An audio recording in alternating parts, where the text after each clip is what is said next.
Thank you, Robbie, and thank you to the other organizers for the invitation. I'm going to tell you about a revolution in plant breeding that's leading to yield testing in the lab, and a little bit about some of the partnerships that we've had to help enable this new workflow. Before I begin, here's an important statement I'd like everyone to read.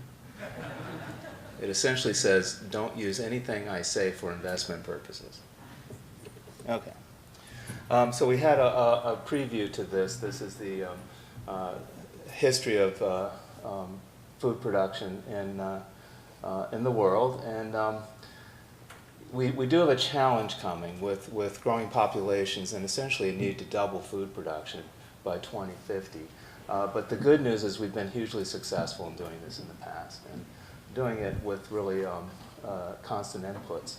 Some of the innovations that have enabled this, at least in plant breeding, are listed across the bottom. And going forward, we have genomics and biotechnology that are going to help sustain this and continue this performance improvement. The real key here is being able to put these sources of genetic variation, either existing natural genetic variation, transgenic, or edited variation, together in the optimum genetic combinations. And markers technologies provide a means to do that so that we can select for just the right combinations and improve the performance of our plants. So there's been a huge evolution in the use of markers at Monsanto and elsewhere. And this is increased capacity, decreasing costs are allowing us to have these really large-scale plant breeding applications. The key drivers here have been automation for us. We have highly automated systems for doing this, technology advancements, and then our partners, as we've been able to drive down costs, they find more and more ways to use this technology to drive new innovations in plant breeding.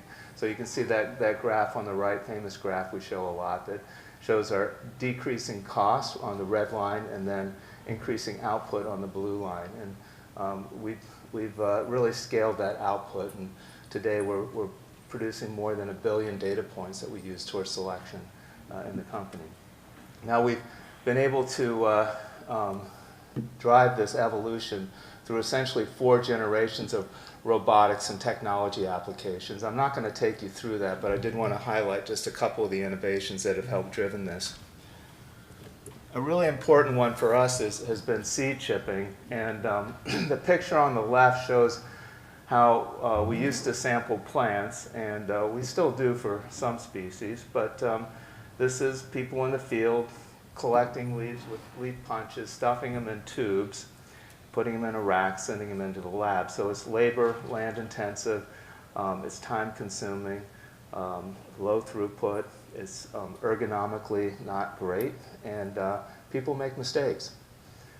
We had some really smart engineers in the company that devised systems for chipping seeds, and that's shown on the right. So they built these automated machines that could chip pieces of seed from large seeded crops, put those chips into extraction blocks that then go into the lab for DNA extraction, genetic analysis. The seeds are held in trays in a seed storeroom, and then after that data is collected, it's automatically fed into the IT systems, and the seeds are automatically offloaded that had the desired genotypes, and those are put in a packet and sent back to the breeders. So the cool thing is it's highly scalable, and we can do tens of millions of samples today. Few errors, so much less error prone. And the really nice thing is that the plant breeders are only putting out in the field the seeds that they want, and so they can save land, and it really allows them to put seeds into a much more efficient workflow and positions in the field to advance their material. So really great technology that has helped us a lot. There's also been some great advances in high-density fingerprinting, sequencing technologies that are enabling genome-wide analysis. And I show a couple here. On the left are DNA arrays. These are fixed format arrays, and 2 different technologies shown here. One of them, the sponsors of our workshop, Thermo Fisher, the upper part there, and then a competitor technology. So these are great because they're high density, they're highly reliable. They provide great reference genomic information for parental lines. On the right is a newer technology, genotyping by sequencing. And this is a way to get a lot of data on a lot of samples. And it provides flexibility and information content, so you can tune it to the information that you need for a particular application. It's highly scalable. The cost continues to drop, so you can continue to scale the amount of work you can do with this technology.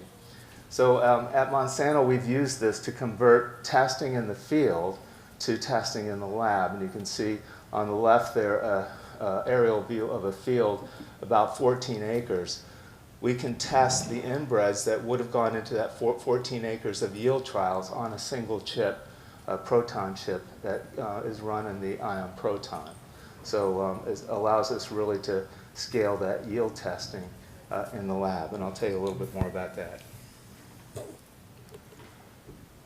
The data that comes off of these chips, of course, are used in genome-wide selection. So I've been in this area for a long time, and I can remember the 1980s when we predicted, a lot of researchers predicted that marker technology could be used for yield testing. It took us about 30 years to get here, but everything's fallen in place, and now this capability has been realized.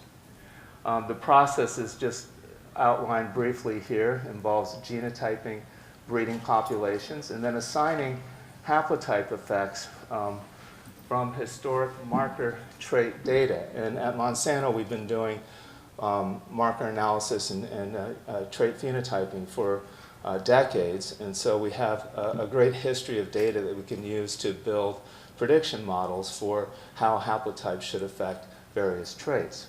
And so you can assign those haplotype values, and I've just done it in a cartoon here, showing positive or negative haplotype values along a chromosome.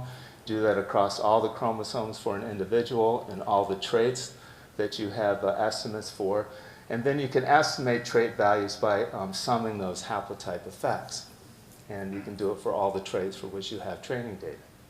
So using this, breeders then can select their lines that they want to advance based on these trait estimates without ever testing in the field. Here's the genetic gain equation. So what this allows us to do is to accelerate genetic gains. And there's two primary ways that this happens. One is by impacting selection index, that's I. And we do that through cost-effective scaling of population size. We can run a lot more material through the lab and then select the same number of inbreds from a larger population. And the real advantage is it allows us to go faster. So by going to the lab instead of the field, we can shave a year or two off the breeding cycle. And the quicker you can recycle your parents, the more genetic gain you're going to make. Now I wanted to highlight, I wanted to mention these are great technologies, and they're really enabling this revolution. But we found that there's a number of things we have to do in working with partners to create this new high-volume workflow and really make it flow well. And I wanted to highlight a few of those. One of those is work we did with our internal partners, breeding partners. And it was a real transition for them. The old workflow is shown here. They had packets of seeds. They'd load them in planting cassettes, and then they go to the field, do a field trial. We had to transition that to sending seeds to the lab. And so initially, they would simply send these packets of seeds to the lab, and we'd dump them in tubes. We'd arrange them in the format we wanted. We'd send them through our robotics. We quickly realized that it would be much better to send them the boxes of tubes and let them fill them. And they adjusted their automatic seed counting machine so that they could fill directly into these boxes. And it really streamlined the operation. So a pretty simple thing, but working through that with partners, getting them to do it, use the right boxes, the right tubes, source that internationally so that we could get it to them very easily. It really enabled this workflow to go at a high volume.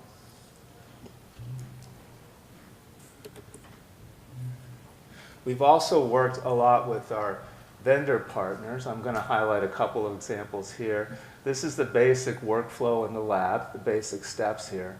And a really key one is that first step, DNA extraction. So those boxes of tubes come into the lab, and we grind them, and then we have to do extraction. And working with Douglas Scientific, we developed this custom robotic extraction system. So these boxes can get fed into this conveyor belt.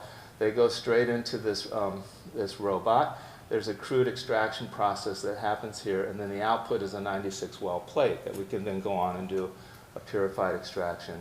This reduces our process variation quite a bit, a lot of labor savings, and we can use these internationally friendly consumables so that our breeding partners from all over the world can send us samples and we can feed them into this robot. Another one I'd like to highlight is with Thermo Fisher. We've used their sequencing technology, the Ion Chef, Ion Proton. And as we got into this, we realized pretty quickly that we had massive amounts of data that we needed to process. And the systems that we started out with had servers attached to the sequencers.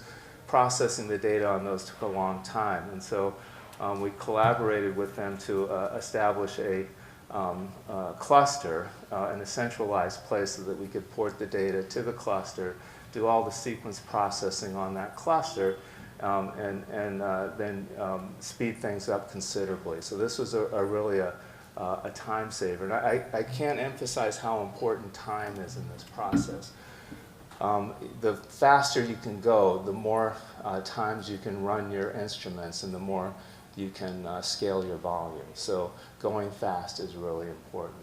And we like this system a lot because we can get 2 or 3 runs a day on this system and really scale our capacity. Of course, going forward, we'd like to get to the cloud, and Thermo has enabled cloud capability for a lot of their technology, and we're now working with them on sequencing so that we can enable the processing of sequencing data in the cloud. And that's going to allow us to deploy this technology to a number of locations without having to buy big clusters to run it. And it's going to give us flexibility for peak needs and, of course, massive scalability. So a really nice collaboration with them on that. This is my last slide, or second to the last. But this beaker on the left, which you'll note is a Fisher brand beaker. It's filled with sequencing chips. The data from those sequencing chips, of course, is then goes through our algorithms to generate this genome-wide selection data. And you can put it in an output much like a field notebook, and that's what's shown on the right. So the columns are different traits, the rows are different inbreds, and the data is in there, the trait data, and it's green for favorable, red for unfavorable. So a breeder can actually look at data much like they would the field, or you can also process it automatically for selection. The really cool thing about this is the data is just as accurate as a entry-level field trial, or better, and there's no missing data, which often happens in field trials, so really nice.